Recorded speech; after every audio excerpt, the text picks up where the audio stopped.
بسم اللہ الرحمن الرحیم نحمده ونصلی علی رسوله الکریم اما بعد فاعوذ باللہ من الشیطان الرجیم بسم اللہ الرحمن الرحیم ربی زدنی علما، اے اللہ ہمارے علم میں اضافہ عطا فرما۔ عزیز طلبہ و طالبات، آج جس موضوع کا میں نے انتخاب کیا ہے وہ ہے شعری اصطلاحات، اور خواجہ میر درد کی غزل نمبر 2 ہے غلط گر گمان میں کچھ ہے، تجھ سوا بھی جہاں میں کچھ ہے۔ سب سے پہلے شعری اصطلاحات پڑھیں گے۔ شعری اصطلاحات میں تلمیح کے بارے میں پڑھیں گے۔ تلمیح کے لغوی معنی رمز یا اشارہ کرنے کے ہیں۔ شاعری کی اصطلاح میں تلمیح سے مراد یہ ہے کہ ایک لفظ یا الفاظ کے مجموعے کے ذریعے کسی تاریخی، سیاسی، اخلاقی یا مذہبی واقعے کی طرف اس طرح اشارہ کیا جائے کہ قاری کے ذہن میں وہ واقعہ تازہ ہو جائے۔ تلمیح شعر ہو یا نثر، دونوں میں اس مقصد کے لیے استعمال ہوتی ہے کہ اختصار کے طور پر اختصار کے جوہر کو پیدا کیا جا سکے۔ جو مختصر کا جوہر ہے اس کو پیدا کیا جا سکے، مختصر ترین کیا جائے، کیونکہ وہ بات جسے سمجھانے کے لیے سینکڑوں الفاظ استعمال ہوتے ہیں مختصراً بیان ہو جاتی ہے۔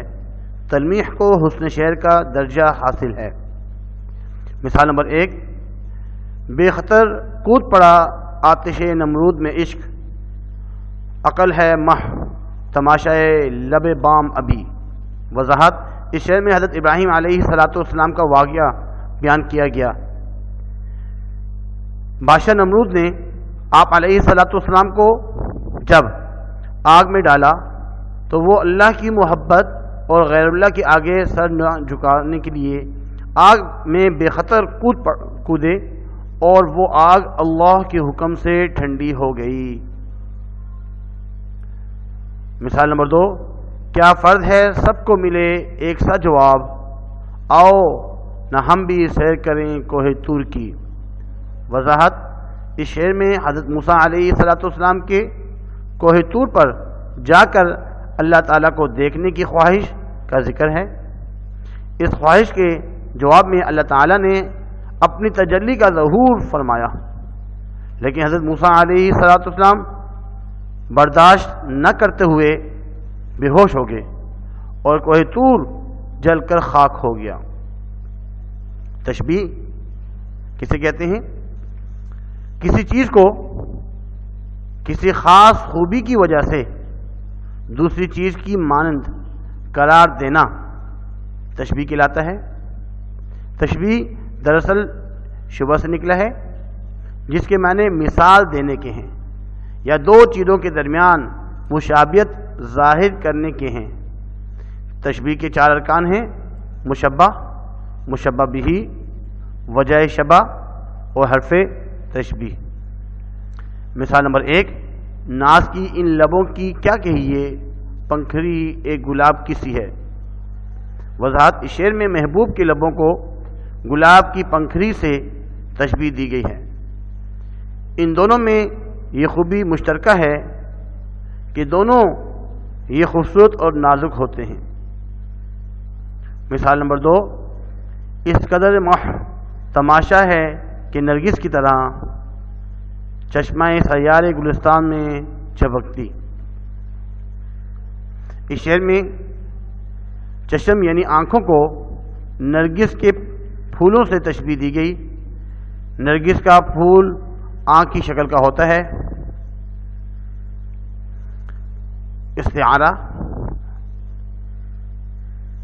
استعارے کے معنی ادھار لینے، مانگنے یا مستعار لینے کے ہیں۔ جب کوئی لفظ یا کوئی چیز اپنے حقیقی معنوں کے بجائے مجازی معنوں میں استعمال کی جائے تو استعارہ کہلاتی ہے۔ اصطلاح میں جب کسی ایک شے کو دوسری شے قرار دیا جائے تو وہ استعارہ کہلائے گی۔ استعارہ میں کسی بھی چیز کو ہو بہو مان لیا جاتا ہے۔ مثال نمبر 1، جگنو کی روشنی ہے کاشانہ چمن میں، یا چما جل رہی ہے پھولوں کی انجمن۔ وضاحت، اس شعر میں جگنو کی روشنی کو شمع کی روشنی قرار دیا گیا ہے۔ تضاد کو تطبیق یا طباق بھی کہا جاتا ہے۔ یہ وہ خوبی ہے جس کے مطابق کلام میں ایسے کلمے لائے جاتے ہیں جو معنی کے لحاظ سے ایک دوسرے کی ضد ہوں۔ آسان الفاظ میں ہم یہ کہہ سکتے ہیں کہ شاعری کی وہ صفت جس میں دو ایسے الفاظ استعمال کیے جائیں جو ایک دوسرے کی ضد ہوں، مثلا دن رات، آج کل، زمین آسمان، امیر غریب۔ مثال نمبر 1، صبح ہوتی ہے شام ہوتی ہے، عمر یوں ہی تمام ہوتی ہے۔ اس شعر میں صبح شام صنعت تضاد ہے۔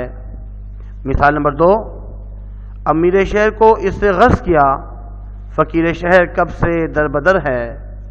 اس شعر میں امیر اور غریب ایک دوسرے کے الٹ ہیں۔ اس کے بعد خواجہ میر درد، دیوان فارسی ان کی کتاب ہے۔ غزل نمبر 2، ہے غلط گر گمان میں کچھ ہے، تجھ سوا بھی جہاں میں کچھ ہے۔ بیٹا یہ آپ کی غزل نمبر 2 ہے فرسٹ ایئر میں، اور یہ جو پہلا شعر ہے 2018 کے سائنس گروپ میں آ چکا ہے۔ جیسے کہ آپ کو معلوم ہے میر تقی میر، میر درد، مرزا غالب، ان کے دونوں کی غزلیں، تینوں کی غزلیں بہت ہی مشہور ہیں۔ سب سے زیادہ تو میر تقی میر، دوسرے نمبر پہ میر درد، اور تیسرے نمبر پہ جو ہے مرزا غالب۔ خواجہ میر درد کی غزل نمبر 1 ہم پڑھ چکے ہیں، اور غزل نمبر 1 میں کے جو اشعار ہیں وہ اکثر بورڈ کے پیپر میں اکثر آتے رہتے ہیں، اور غزل نمبر 2 میں سے کم آتے ہیں۔ شاعر کا تعارف بھی جب ہم نے خواجہ میر درد کی غزل نمبر 1 پڑھی تھی، اس میں ہم نے شاعر کا تعارف بیان کر چکے ہیں۔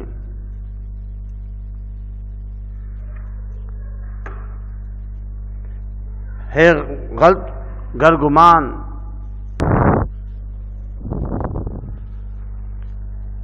ہے غلط گر گمان میں کچھ ہے، تجھ سوا بھی جہاں میں کچھ ہے۔ دل بھی تیرے ہی ڈھنگ سیکھا ہے، آم میں کچھ ہے، آم میں کچھ ہے۔ لے خبر تیغ یار کہتی ہے، باقی اس نیم جان میں کچھ ہے۔ ان دنوں کچھ عجب ہے میرا حال، دیکھتا کچھ ہوں دھیان میں کچھ ہے۔ اور بھی چاہیے سو کہیے اگر، دل ناہ مہربان میں کچھ ہے۔ درد تو جو کرے ہے جی کا زیاں، فائدہ اس زیاں میں کچھ ہے۔ خواجہ میر درد، شعر نمبر 1، ہے غلط گر گمان میں کچھ ہے، تجھ سوا بھی جہاں میں کچھ ہے۔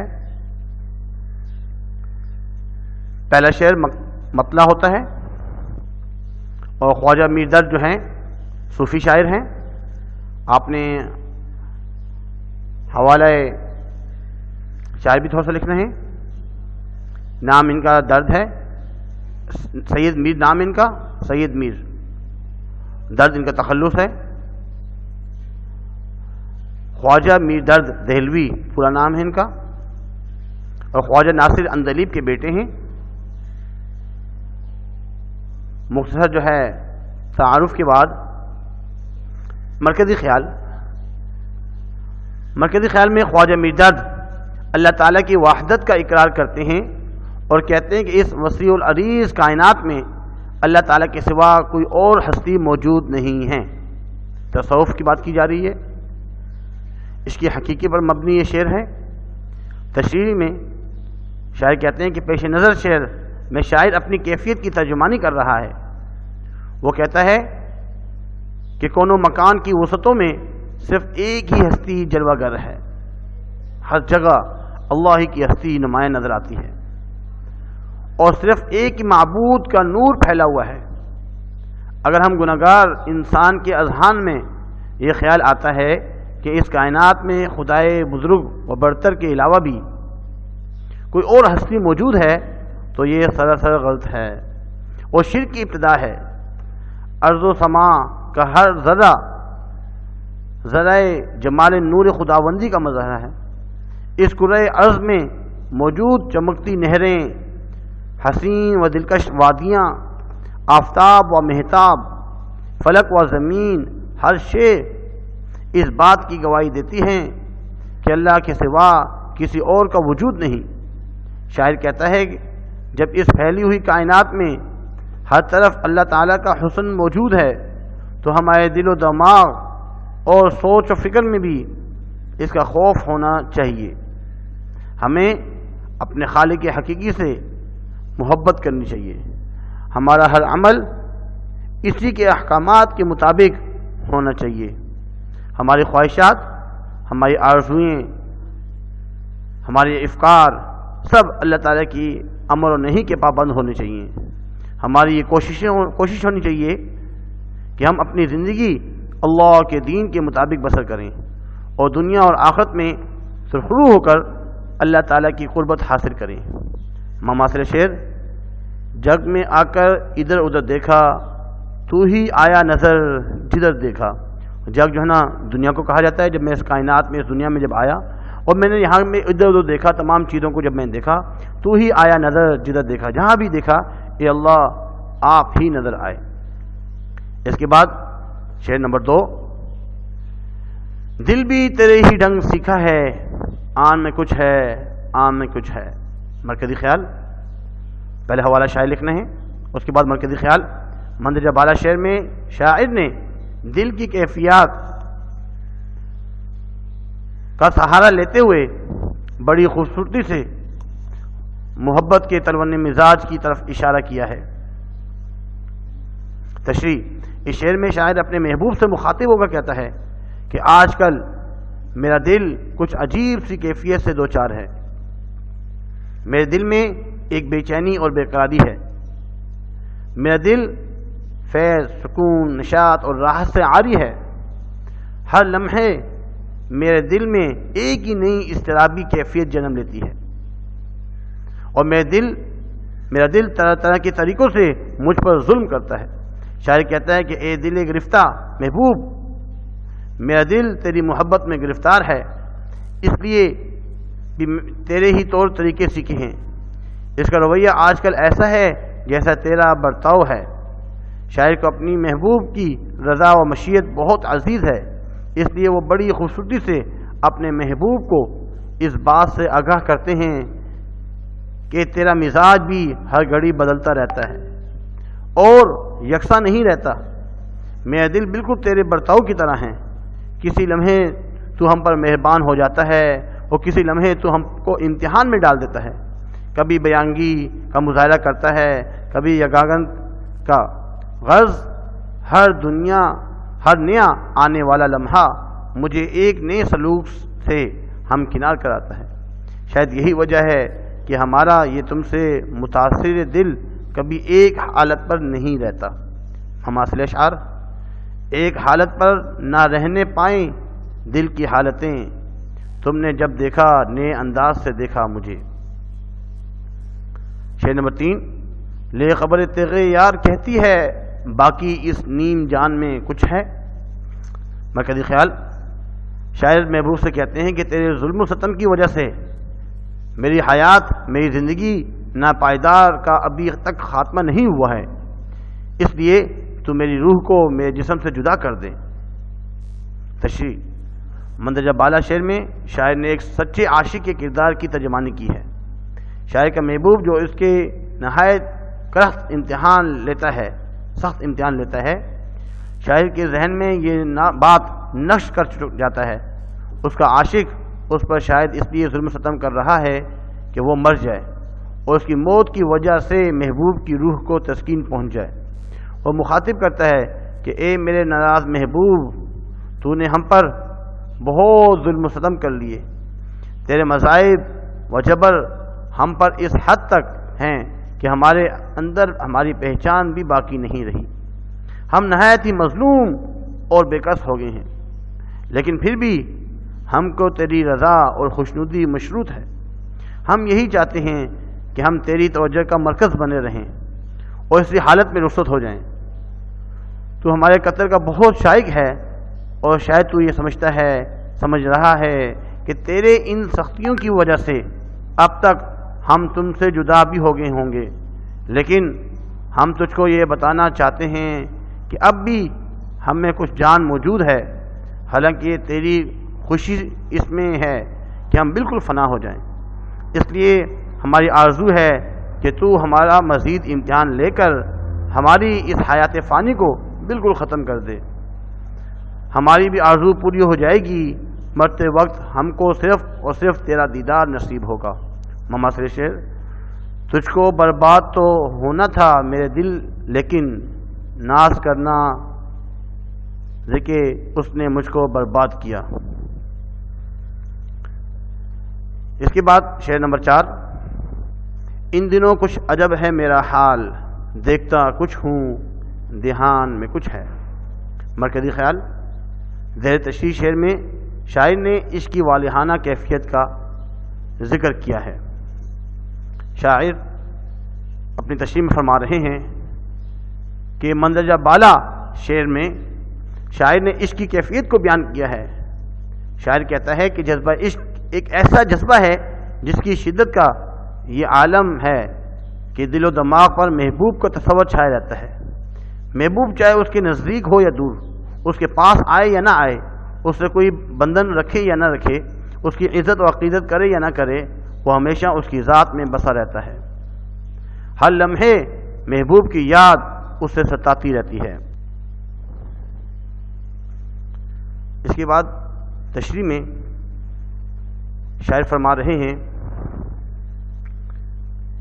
کہ ہر لمحے محبوب کی یاد اس سے ستاتی رہتی ہے. بظاہر وہ اس دنیا کے معاملات میں مگن نظر آتا ہے، لیکن در حقیقت وہ اپنے ہم اثروں کو دھوکہ دے رہا ہوتا ہے. اسے ہر چیز میں اپنے محبوب نظر آتا ہے، ہر چیز میں اسے اپنا محبوب نظر آتا ہے. ہر آواز اپنے چاہنے والوں کی معلوم ہوتی ہے اور ہر آہٹ محبوب کی سنائی دیتی ہے. کسی شاعر نے کیا خوب کہا ہے: بیٹھے بیٹھے اپنے خیالوں میں گم ہو جاتا ہوں، اب میں اکثر میں نہیں رہتا تم ہو جاتا ہوں، اب میں اکثر میں نہیں رہتا تم ہو جاتا ہوں. شاعر کہتا ہے کہ اگر یہ جذبہ کسی کے دل میں موجود ہو تو وہ ایک عجیب کیفیت سے دوچار ہو جاتا ہے. اس کا دل و دماغ بے خودی کے عالم میں چلا جاتا ہے اور کائنات کی ہر شے اسے محبوب کی یاد دلاتی ہے. ہر لمحہ اس کے ذہن میں اپنے چاہنے والوں کی خوشبو مہکتی رہتی ہے اور وہ خوبصورت یادوں کو دہرا کر ایک نشے میں مست ہو جاتا ہے. شاعر کہتا ہے کہ آج کل ہم بھی اس قسم کی کیفیت سے دوچار ہیں اور ہم پر بھی ہر وقت کسی کا سایہ رہتا ہے. درد کا یہ شعر ساحل ممتنع کی بہترین مثال ہے. معاصرے شعر: گفتگو کسی سے ہو دھیان تیرا رہتا ہے، ٹوٹ ٹوٹ جاتا ہے سلسلہ تکلم کا. اس کے بعد شعر نمبر 5: اور بھی چاہیے سو کہیے اگر دل نامہربان میں کچھ ہے.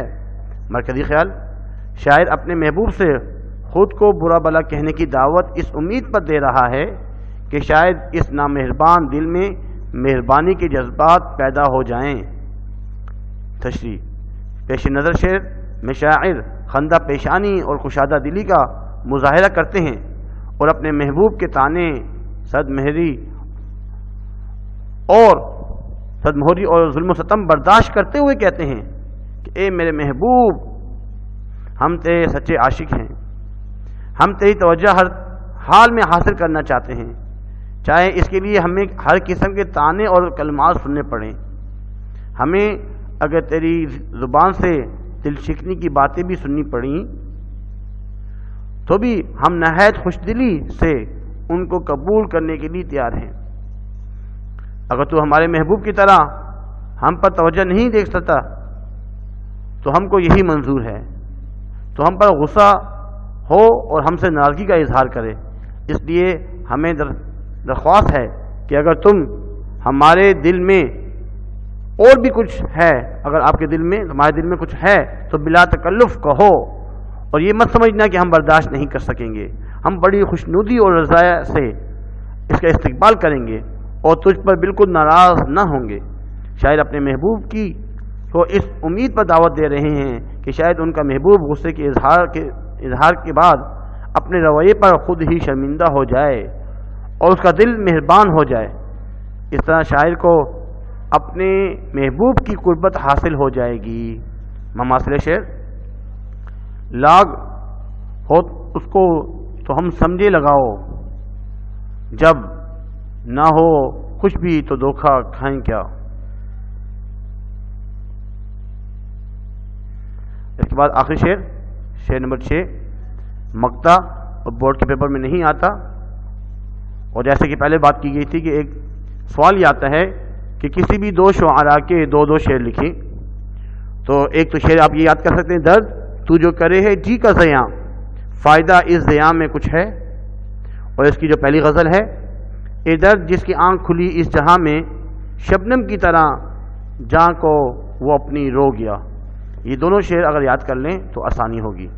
تشریح: اکثر یہ بورڈ میں شعر نہیں آتا، مختصراً اس کی صرف تشریح سن لیجئے کہ اس میں کیا کہنا چاہ رہے ہیں۔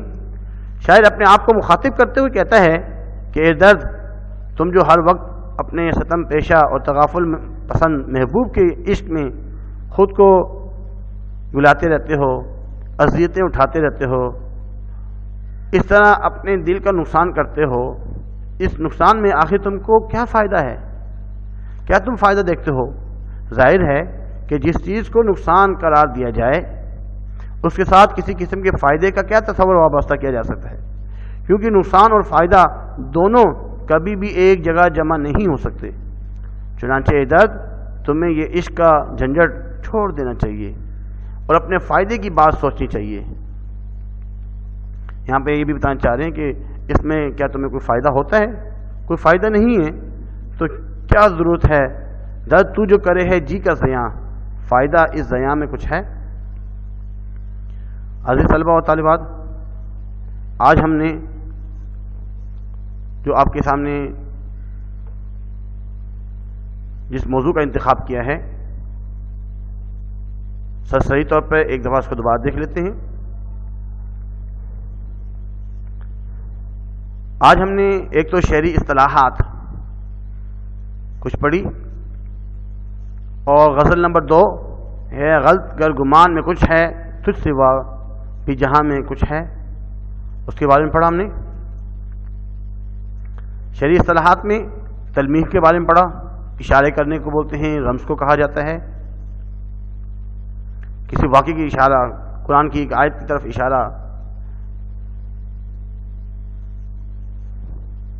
اس کے بعد تشبیہ، ایک چیز کو کسی دوسری چیز کی مانند قرار دینا، دو چیزوں میں مشابہت کو ظاہر کرنا تشبیہ کہلاتا ہے۔ ناز کی ان لبوں کی کیا کہیے، پنکھڑی ایک گلاب کی سی ہے۔ مثال نمبر 2 استعارے کے بارے میں بتا رہے ہیں کہ استعارے کے معنی ہیں ادھار لینے، مانگنے یا مستعار لینے کے ہیں۔ جب کوئی لفظ یا کوئی چیز اپنے حقیقی معنوں کے بجائے مجازی معنوں میں استعمال کی جائے تو اسے استعارہ کہا جاتا ہے۔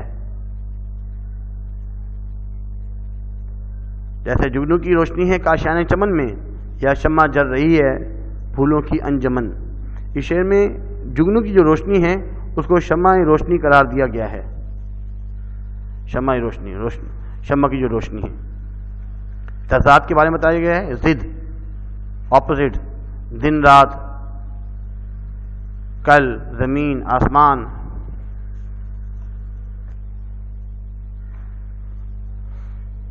تضاد کے بارے میں پڑھا، اس کی مثال نمبر 1 صبح ہوتی ہے شام ہوتی ہے، عمر یوں ہی تمام ہوتی ہے۔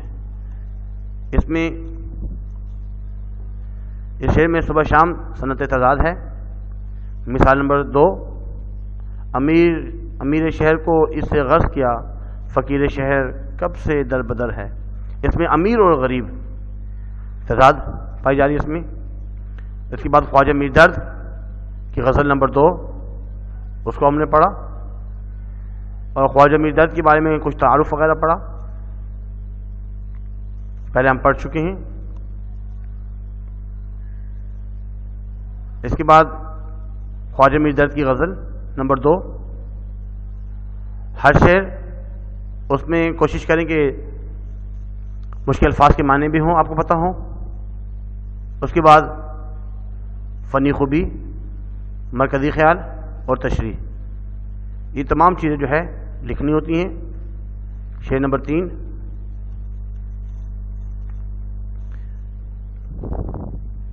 شعر نمبر 4، شعر نمبر 5، شعر نمبر 6، یہ تمام پوری غزل جو ہے نا سمجھا دی گئی ہے۔ امید کرتے ہیں آپ کو سمجھ میں آئی ہوگی۔ آج کے لیے اتنا ہی کافی ہے۔ اپنا خیال رکھیے گا۔ اللہ حافظ۔ وما علینا الا البلاغ۔